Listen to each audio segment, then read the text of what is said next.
everyone, welcome back to my channel. If you're new here, hi, my name's Claire and this is Yoli. I make videos all about houseplant care, sharing tips and tricks I've learned over the years to help keep your plants happy and healthy. And in today's video, I thought I'd just give you some plant updates on plants that I've shown you recently, propagations I've taken, plants that maybe weren't doing very well the last time you saw them, such as the ones that I found in the skip, for example. And yeah, also the second part of this video that I'm gonna do, I've basically started making plant pots recently, just revamping nursery pots to turn them into pretty pots without having to spend loads of money. So I thought I would take you through how I've been doing that, and yeah, that's pretty much the video. So I hope you enjoy it. Let's get into it.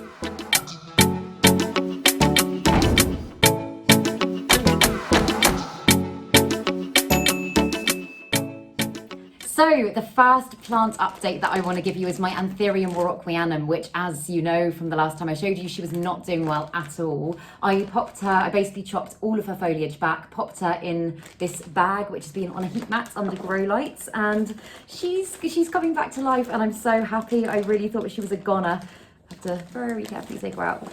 But yeah, I chopped her right back, and as you can see there, she's got a new growth point, which I am just over the moon about, because I mean, if you've watched my other kind of repotty chatty videos, you'll have seen that she really wasn't doing very well. Her root system had almost completely rotted, and I really didn't think that she was coming back. But yeah, she is, and I'm just over the moon. So I'm gonna keep her like that for a while. But yeah, that is her. And what shall I do next? The Anthurium clarinervium seedlings that I potted up in my repotting chat, I think, 3 months ago now, I don't know, are doing really well. And look at this one, this one's giving me 2 leaves, and I'm just over the moon with how this one's doing. I still think it's probably too soon to tell exactly if it's crossed with anything else. Like, I don't know if they're pure clarinervium or not, but yeah, she's doing really well, and I'm so excited to see what she turns into. If anybody's got any theories, then do let me know, because I keep being ridiculously impatient and trying to like look it up and ID it and stuff, but it's early days. So yes, that's that one. And then this one, my Peperomia Frost. Again, I've shown you this one in quite a lot of videos, but I propagated this one from just half leaf cuttings.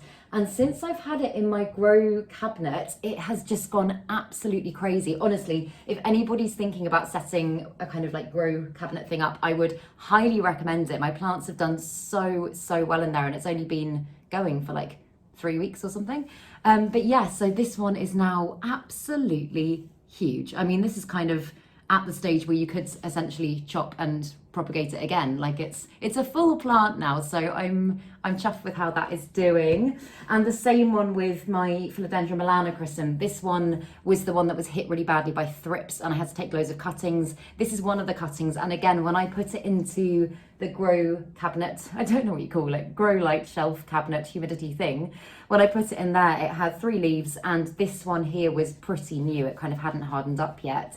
And in the space of a few weeks, it's already giving me another leaf, and I've had to actually move it out of there because it's got too big already. So yeah, I'm so happy with how that one's doing. And again, it just looks like it's bounced back really well. It looks really healthy. All the kind of pest damage that was on this leaf, I mean, you can still see it a little bit, like you can see it a bit, but it's not enough to kind of bother me. So yeah, I'm really happy with that one. Plants from the skip, let's show you them. So these ones are just literally blowing my mind. I thought, I've never had this type of plant before. I think, if I remember correctly, they're Thaumatophyllum bipinnatifidums. But yeah, this is the first one. And as you can see, not only is it popped out a few new leaves, it's got so many new growth points. And I think it's gonna be, I mean, the leaves granted are very small at the moment, but I think it's gonna be a really gorgeous plant. I've actually just seen there's another growth point down there as well.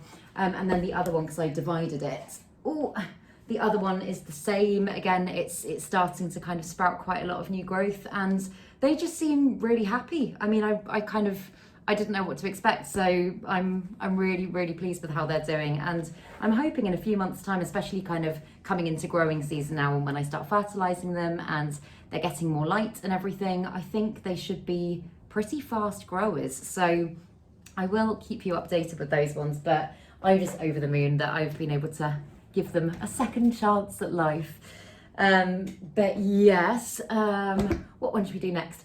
So my Philodendron gloriosum that I got from Green Spaces ID that I showed you in my unboxing video recently, I did pot it up. I potted it up in a trough, and this is another pot that I've kind of revamped. The trough is a little bit excessively big at the moment because I didn't have a smaller one. This is the only one I had. But this is her all potted up. Because I know I asked you guys to tell me whether or not I should do completely pon or not. I went for 90% pon. I was too scared to do the whole thing. I did 90% pon, and then I've just put in some like standard potting soil, a little bit of sphagnum moss and some orchid bark. So she's got a really, really nice kind of airy, chunky mix, and she seems really happy so far. That new leaf's kind of, hardened up a bit now, and she's doing really well. And yeah, this is the trough plants that I revamped. I don't know if you can really see underneath, it looks a bit of a mess, but I found this spray paint on Amazon, which I will link in the description box below, and it's basically really, really awesome because you don't have to sand the pot, you don't have to prime it or anything, you literally just spray it, wait for 24 hours for it to dry, and then it is done. And then I just took a Sharpie and just kind of drew a pattern on it, which I thought looked quite cool. So yeah, she's doing well, she's looking very pretty, and I'm just, yeah, she's such a beautiful plant. I'm really happy with her. So I will put her to one side and try not to knock her off the table. What are some other updates? So propagations, I'll start with the Pink Princess one. So obviously I took some propagations in my propagating Pink Princess video, and all of them have done really, really, really well. I've got, oh, it's got stuff stuck to it, but I've got one of the little wet sticks here to show you, and as you can see, it's rooting really, really, really nicely, and you can see the little growth point just there. So yeah, I'm absolutely chuffed with it. And actually all of them, apart from the teeny tiny little chunk that I took, all of them have rooted, so I'm really happy about that. I think the really, really small one was just too small to take. It started rotting and I had to take it out the box pretty much instantly. So all of the other ones are doing well, but that one unfortunately didn't make it. The other propagation that I was going to show you is the Pilia peperomioides cuttings that I took in my Pilia video, surprise, surprise.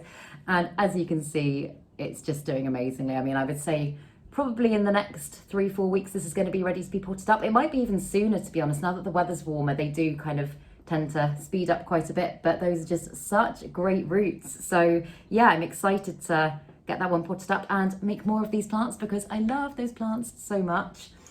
But yeah, that's kind of, those are the main updates I think that I was going to give you today. Also, hang on, I'll grab it.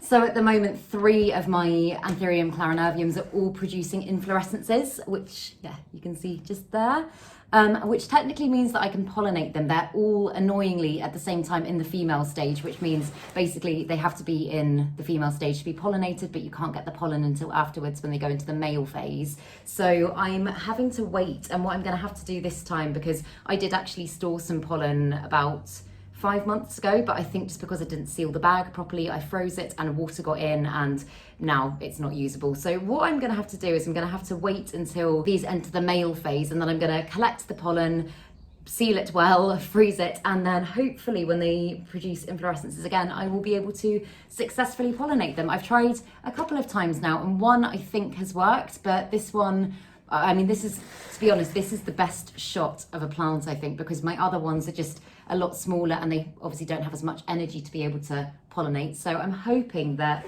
I'll be able to get this one going this summer, but I will keep you updated, and I will obviously track the whole process and everything, so you'll be able to see how I'm doing it. So the pot making, basically you just need a normal nursery pot, whatever your plant comes in will work. And basically, little life update, I am probably going to be moving out quite soon, and I've got so many plants, all in, pretty much all of them in nursery pots. And although it doesn't look horrible, I wanted them all to kind of be a bit more neutral because I don't know what kind of colour schemes I'm going to go for yet or anything like that. So I thought I would just kind of revamp them, as I showed you my gloriosum and like ones like this. I've just spray painted, haven't really done much with them yet, but then other ones that I have done, obviously the little one here that I showed you, I'll put some pictures in of other ones that I've done. I've done quite a lot of them. I've got a bit carried away, but it's really fun, it's really easy. I think it probably works out to be about 5p to do it. I mean, it's so cheap, and that's the thing that I love, because over the years I've spent so much money on really nice kind of fancy plant pots that cost about kind of 15, 16 quid, and you can do this yourself, and I think it works well. So if you are interested in doing that, what you will need is a nursery pot. I use a glue gun just because it's the easiest thing that I found. Like, obviously you can just use any kind of strong glue, but I find a glue gun works really well. I will just tilt this down so you can see what I'm doing and move the plants so they don't get damaged. And then, yeah, whatever you use is kind of your choice, to be honest. I mean, you can use, I got some really gorgeous ribbon here that I'm going to do some with at some point. There you go, you can see, just because I thought it was lovely. But anything kind of ribbon, string, tassels. What I've been using for all of mine is, oh God, this is in a precarious position. It's just macrame string. I think this is 8mm, and I found it really cheaply on Amazon. I used to try and get all my kind of DIY kind of crafty things from Etsy, but I couldn't find any as cheap, so I'll link this one again down below. I think this was about £10 for, I want to say it's 100 meters. It's a lot, and this, I've already gone through one of these, but this probably helped this one did about 12 pots or something, so it works out at less than a pound a pot, which is very good. So yes, I will just wait for my glue gun to heat up, and I've asked you to send in some questions as well, because I thought me just sitting here making a pot in silence or chatting about nothing was probably not that interesting for you or me. So I have got you to send in some questions, so I will just have a look. Cool, my glue gun's heated up and I've got some questions. So what you want to do first is just take the end of your string, and I usually kind of just seal it a little bit with the glue so it doesn't all fray. And then you don't cut it or anything. It's honestly, I mean, this is probably really self-explanatory to some people. I just discovered this in the last, well, actually I made my basket planter tutorial in the same way, but I've just started kind of getting a bit obsessed with doing it this way in the last few months. But yeah, so you just put some glue on the pot like that. Put some glue on your string and then just stick it down, and then you basically just, you carry on doing the exact same thing and winding it round as you go. At first I always kind of use the glue on all of it just to kind of make sure it's really secure when you've just joined it, but after that I just kind of go with the flow, just kind of wrap it. But yeah, so just kind of go all the way around the pot, just kind of tucking it in as I go. Oh, we need more glue. That's the only thing. If anybody gets one of these glue guns, make sure you get not the mini sticks, because they literally only last for 5 minutes and then they run out, which is very annoying. But yeah, just keep going all the way around. When you get to this bit, what I usually do is I'll just, there we go, it's going to be a bit hard doing this backwards, but I'll just run the glue down like over it and then under it, so you kind of can't see the join that much, if that makes sense. I'll try and show you as I do it. Can you see? Yeah. There we go. So I'll kind of bring it up to there, and then I'll just go down so that you can't really see where it crosses over, if that makes sense. So yeah, then you just kind of carry on doing that as you go down. So the first question that someone asked was, how do you motivate yourself to do plant chores when you're really not feeling it? There's been a question about that before in one of my other reporting chats. I think it was just about plant burnout, and it's really hard. I mean, with anything that's kind of meant to be fun and bring you joy and everything, on the days where it's not, it can be really, really hard to motivate yourself.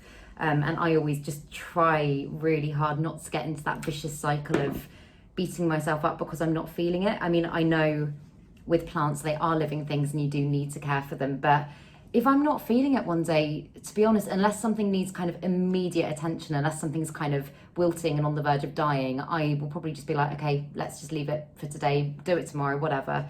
And try not to put that pressure on yourself.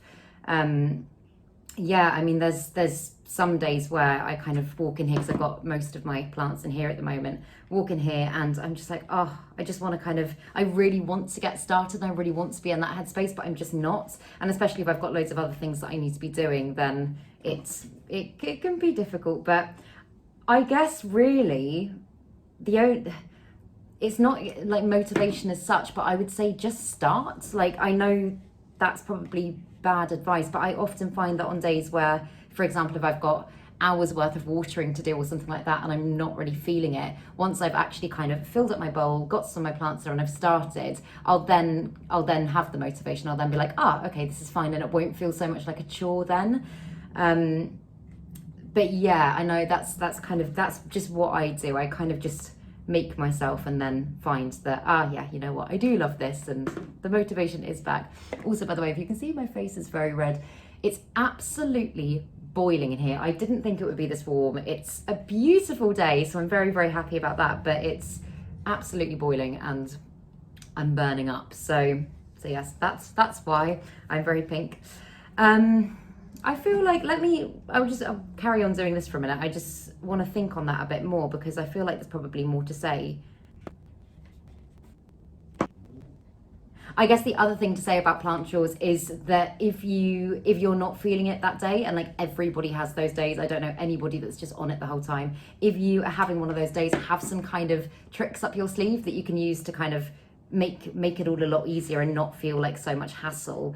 Like for example, I know I don't usually use bottom watering very much, but things like bottom watering, so you can just fill up a tub of water, fill up a bath, plonk your plants in there and then go away and come back.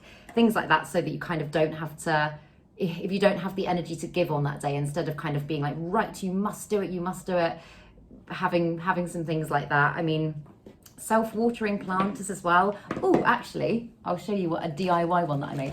Self-watering planters are also a really great way. Lechuza, the one that makes Pon, they also make Lechuza planters. They are quite expensive, hence why I made a DIY one. So the design of this one, I know, oh, you can't really see it, isn't great. It's basically just, can you see? Lace with a spray painted pot and some buttons, because I had some buttons lying around. But then I've got my philodendron nestii in Pon here, and then I've just used a plastic bag to kind of create a little reservoir, which you can't really see because it's all running away, but at the bottom. But things like that, this plant, I mean, all of my plants that are in Pon really require very little attention. I mean, I water them whenever they look like they need it, or whenever the reservoir is kind of running low and I think, okay, I need to put some in there, but that takes no time at all. So if you feel a bit overwhelmed with everything, I would say that's a really good option. But yeah, I would say that's probably some of the ways, because I mean, God, I've got close to, I would say, 200 plants, I think. I don't know. I don't actually know. I'll have to count at some point. If I do move out, I will count them all. But it does take time. Like, I don't spend hours every day doing planty things, even though some days I wish that I could be. But it does take time. And on days where I'm really busy or I'm just not feeling it, then it can feel like a bit of a mission. So yeah, plants that I've got in Pon, are just great because it's so low maintenance. So I would definitely suggest, if you get kind of burnout quite a lot, maybe doing that, because it just cuts the work in half and means that you don't have to do as much to your plants. But yes, I hope that answers the question. I often feel like when I've filmed a video, I'll stop filming and then I'll be like, oh, I should have said this, I should have said that. So I hope that kind of answers it. And if I think of anything else, then I will jump back on that. Did Yoli break more leaves? Someone said. Has she broken any recently? Yes, she has. She ripped one of my massive alocasia leaves the other day when she was jumping up on the sofa, which I was very sad about. I've actually taken a load of plants out of my bedroom and moved them up here just because they were getting whacked by the tail, like clawed at. I know a lot of people suggested that I used plant stands, and I'm kind of going through and replying to all those comments, but I have tried plant stands many times, and actually they seem to cause more chaos, like in the grand scheme of things. Like if I've got them in, if I've got my plants on plant stands and I put them on there, then Yoli jumps and knocks them off, then the whole plant just gets knocked everywhere, soil goes everywhere, and more leaves are broken. So that is kind of not an option at the moment. But again, I'm hoping when me and Yoli move, then we will have more space to be able to kind of do all that stuff, and the tail might not be such an issue. But yeah, we will see. Oh, this is an interesting one. If you could only own one plant, what would it be? What was a loud car? Oh, I don't know if I like that question. That's so hard. I mean, I was speaking to one of my friends the other day and saying that I know a lot of people talk about like, oh, I kind of went off this plant, I gave this plant away. To be completely honest, every plant that I've got, I absolutely love, and I would find it really hard to give any of them away unless they were cuttings or anything. So just choosing one is really difficult. I don't know. I would say, I mean, my Anthurium veitchii that you can kind of see there. I absolutely adore that plant. I love it so much. But then again, my big variegated monstera here, I love them all. That's a horrible question. I always take questions way too seriously. Right, I would say if I could only own one, it would probably be my big variegated monstera, just because I've had it since it was tiny. I've watched it grow. I absolutely adore that plant. Today, that is the plant that I would keep if I had to get rid of the others and just own one, but ask me tomorrow and it'll probably be completely different. But yes, that's an interesting question though. Let me, like, you guys watching this, let me know what your one plant would be if you had no choice, gun to your head. What do you choose? Yes, mine would be my variegated monstera right now. The leaves on my Peperomioides aren't as flat as they used to be. Instead, their texture is a bit crumbled. Why? So Pilia, also, sorry, I was going to say before I answer this, now that I've kind of got going, I'm not really gluing as much. I'm just kind of wrapping and twisting just because it makes it so much easier. And then you can just kind of glue every time there's a gap. But yes, so Pilia, I do know that some of the older leaves do have a tendency to not be quite as smooth. I don't know, like crumbled. I don't know if you mean like browning or what you mean exactly, but when they look quite stretched as opposed to flat, that can often be down to a watering imbalance. Like most commonly, it's down to a watering imbalance, usually meaning that, in my experience, they probably had a bit too much. So I would say maybe just cut back a bit on the watering, just really monitor the soil and make sure you're not giving your plants water when it doesn't need it. The other reason, obviously, that leaves can curl quite a lot is lack of humidity. So if, like, up the humidity, again, like with all of this, if you're kind of thinking, well, I mean, the humidity is great, then obviously disregard what I'm saying, but that's just another reason why it can happen. Also, what did I say? Water, lack of light, that is a massive one for so many plants, especially Pilia, because their leaves will start to curl to kind of create a bigger surface area for them to be able to absorb light if they're not getting enough of it. So again, maybe consider upping the light a little bit if it's not receiving that much, and see if that helps.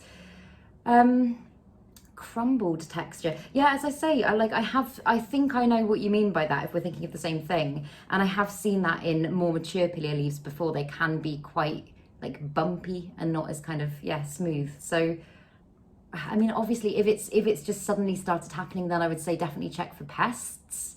But I mean, if the plant's looking healthy, I wouldn't worry too much, because as I say, I have seen it before and I don't really think it's anything majorly to worry about. But that would just be my opinion. Oh my goodness, I actually might need to go change in a minute. I'm so warm. Someone said, how many plants have you killed? Oh, over the years, probably many. I mean, recently the closest I've come, I think I told you, I did actually kill my jewel orchid. It fell off. I mean, that was an accident. I didn't like do anything bad to it apart from drop it, which obviously isn't great.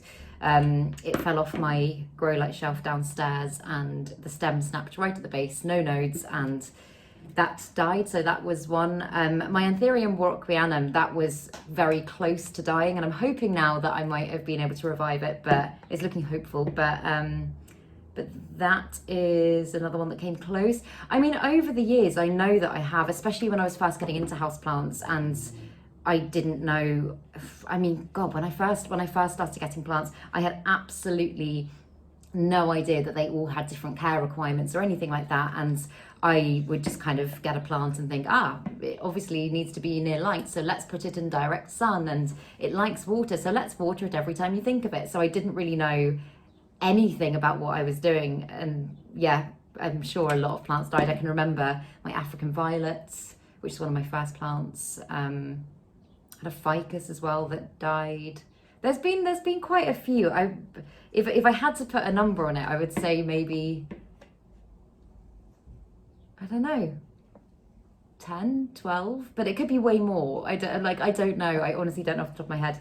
And obviously nowadays I just do everything I can not to kill them and just constantly monitor them. But I have got obsessed, like absolutely obsessed. And even now, like considering how on it I usually am with my plant care, things still go wrong. Like there are so many plants that have come close and plants that haven't done well. And even with my massive thrips infestation over last summer, that was so close to taking out so many plants, including my melanochrysum, which as I showed you, is now bouncing back. But yeah, that was bad. And that's just literally taking your eye off the ball for a couple of weeks. I went away, and when I got back, they were literally everywhere. So yeah, it's not a bad thing. Everybody's killed some plants. It's like, it's just how it goes. It's part of being a plant mum, isn't it? I think if you had never killed a plant, I probably wouldn't believe you if you had more than kind of 50, 60. It happens. It's nothing to feel bad about. But yes, so that is that question. Why is the variegation yellow in bright light, and how to make it more white? So with a lot of types of plants, their variegation is just genetic, and there's not really a lot that you can do to change it apart from kind of chopping the plants and propagating it perhaps, and kind of preserving the variegation to encourage it. But with other types, they actually, if they're not getting enough light, their variegation can start to fade. So I noticed that actually with my albo here, and I don't know if it was just a coincidence because I've heard very mixed things about it, but when I had it downstairs in my north facing basement room, it did have grow lights, but it just wasn't getting enough light. And I really noticed and actually funny enough, it's come back since I brought it up here. Like the newer leaves are much more variegated, but its variegation didn't kind of go away, but it just looked a lot it wasn't as prominent. So I would say maybe increase the light, but again, I don't know exactly what type of plant you're talking about. That would be my personal God, I just can't speak today. Whenever I think, oh, I'm having quite a coherent day, and as soon as I get the camera rolling, I'm just like, oh God, no, Claire, you can't speak. That would be my opinion without knowing. What was that? Yeah, I know. Sounded like a steam train just went past. That's very bizarre, seeing as I'm not right by a station.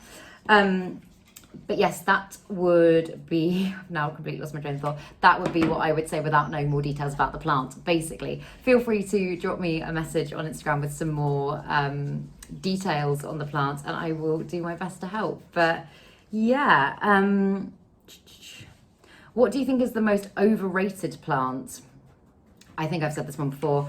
I think it is the orchid. As you guys know, I'm really just not an orchid person. I love jewel orchids, but standard orchids, the flowering ones, I think they can look really pretty in other people's houses, but I personally just don't like them. Like, people have bought me orchids before, and I'm like, oh yeah, thank you. And then I usually give them to someone else because I don't know what it is about them. I just can't make myself fall in love with them, and they're just not the sort of plant that I would choose. So I would say, yeah, they're very overrated. Loads of people love them. I mean, here in the UK, literally any garden centre, petrol station, Sainsbury's, Tesco, whatever it is, wherever you go, they are literally everywhere.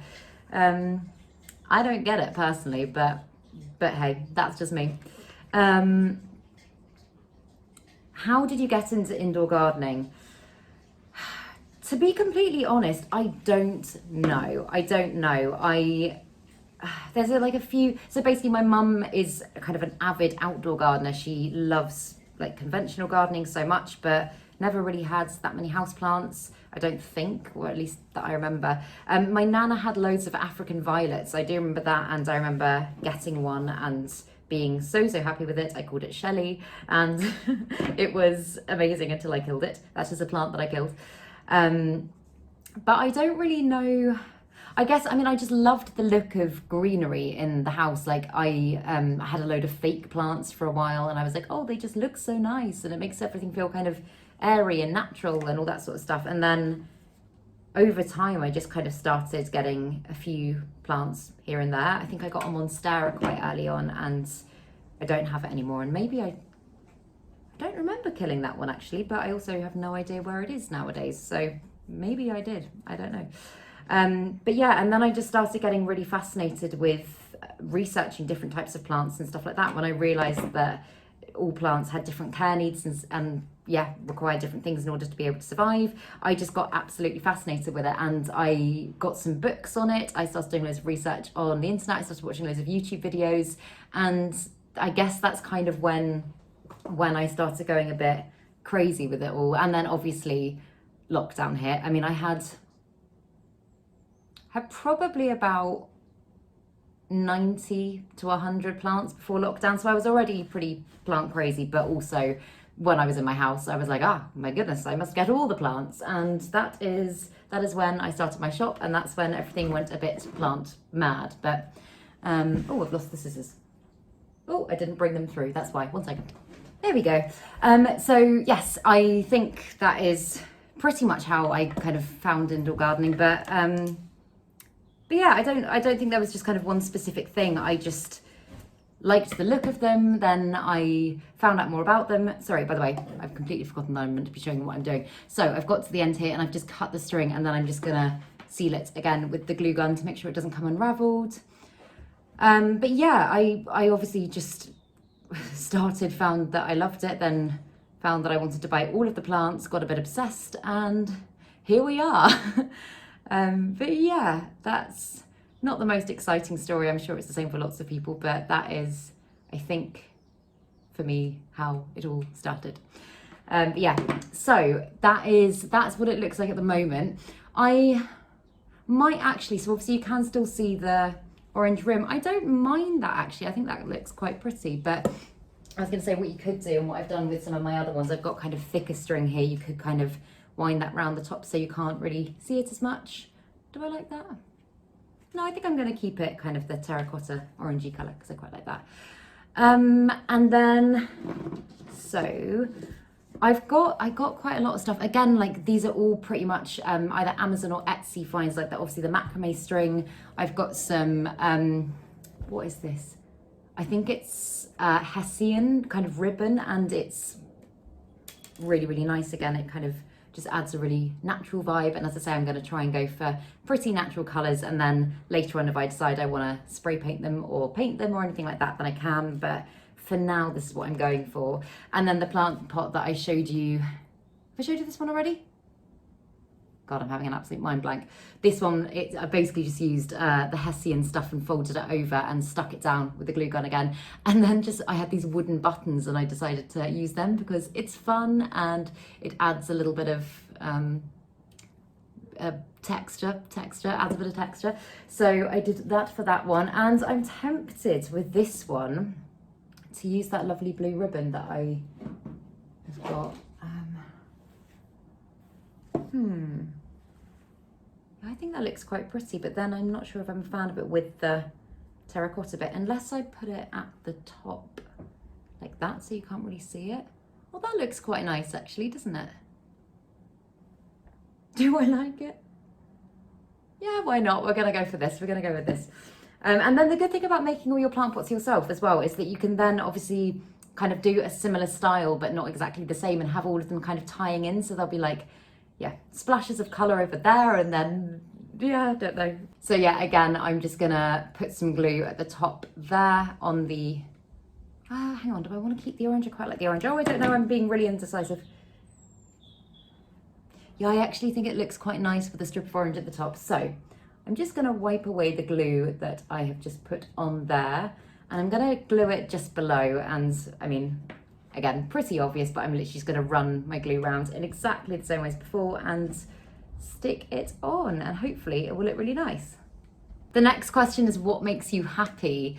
I mean, loads of things. Obviously plants, being crafty, like doing weird things like this, like making stuff. I've always done it since I was little. Like, it's usually very makeshift and not great, but I find it fun. Yoli obviously makes me so happy. Honestly, oh my goodness, she's just, I don't know what I would do without her sometimes, like without something really like, she is just an absolute angel, and she brings so much joy to my life. And again, okay, I've thought of another one for the motivation as well. On the days where I'm really not feeling motivated and I'm really not feeling good to kind of do anything or like get on with anything, going out for a walk with Yoli always clears my head. It always really, really helps me to be like, right, okay, this is my time. I'll go out, I'll watch her have a lovely time. And I just always love watching her have a nice time. But whenever I get back from a dog walk, I usually feel a lot more kind of like, right, okay, we're ready to go, more so than we were before. So yeah, I guess that's just, it's not even about exercising though. I think it's just getting out in nature, to be honest, even on days where it's chucking it down with rain and I think, oh my goodness, I really don't want to do this. Usually as soon as I've actually got out there and started, I'm like, okay, it's not that bad. So yeah, that is something that I'm very grateful for and makes me very, very, very happy. My friends and my family make me happy, as cliche as that is. They do, of course. Traveling, exploring new places, also just having, like, being able to spend time at home. I am such a home bird, and I don't know if anyone else feels this, but since lockdown, I am loving being at home even more. Like, I have realized how much of a recluse I am. Like, whenever I go out, it kind of takes me a little bit of time to recover afterwards, because my body is just like, no, must be at home. And it's not like, it doesn't usually feed into anxiety. Like, I mean, sometimes it does, but that's not kind of the general reason. It's just the fact that, and I don't know if it's because I'm older, or I don't know if it's because we've had this experience that we've all been through, but I really, really, really love just being at home, chilling with my dog, chilling with my plants. It's my happy place. So yeah. Oh damn it, I've just leant on that and the glue's dried in a weird position. Oops, let's just rip that up. There we go. I think this is going to look pretty. But yeah, what is the next one? What? How old are you and why? How old are you and why? I'm 28, and why? Because I was born in 1993. God, that makes me sound old. That's why. My calathea is totally brown and sticky. Please help, I think it's dying. So the fact that you say it's sticky makes me think that there's a high chance that it could be pest related. Calatheas are unfortunately really, really prone to pests, particularly things like thrips and spider mites affect them really badly. And it's so classic to have sticky leaves, particularly the underside of the leaves. And the browning could be to do with that. It could also be to do with lack of humidity. The exact same things I said about the pilia, pretty much. Too much light as well. They burn very easily. But I would personally say, if it's really sticky, then isolate the plant pronto and yeah, give it a good check over. Make sure any plants that it's been near are really closely monitored, and treat it fairly quickly is what I would say. But yeah, spider mites, God, I mean, I think particularly as well at this time of year when the air tends to be quite a bit drier, like when we've had the central heating on and stuff like that, spider mites they absolutely love dry air and they thrive in that. So it's something you definitely need to watch out for. Just wondering if I can make this pattern match in. I don't know if I'm going to be able to, but we will try. That kind of works. I mean, I don't think it's going to quite work. You actually can't tell, so I'm going to just stick that down, and then hopefully you won't really be able to tell.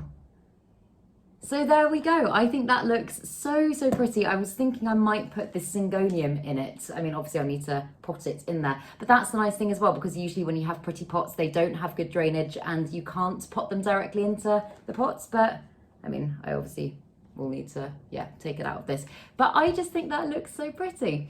So yes, as I say, I'll link all of the things that I've used to revamp all of the pots in the description box below, and I will take some pictures and put some pictures in if I haven't already, so that you can see kind of like some different designs that I'm doing, but obviously you can do whatever you like. But yeah, I was gonna then go on and pot up this, but I am absolutely boiling, so I think I might finish this video here. If you want more kind of like specific pot making-y videos and stuff like that, then do let me know, because it's something that I'm doing a ridiculous amount at the moment and I'm really enjoying, and it's really therapeutic. So yeah, let me know in the comments below. And also, if any of you decide to give this a try, then make sure to tag me and stuff like that, because I'd love to see. But yeah, I really hope you enjoyed this video. If you did, please make sure to give it a thumbs up, subscribe to my channel, have a lovely day, and I will see you in the next video.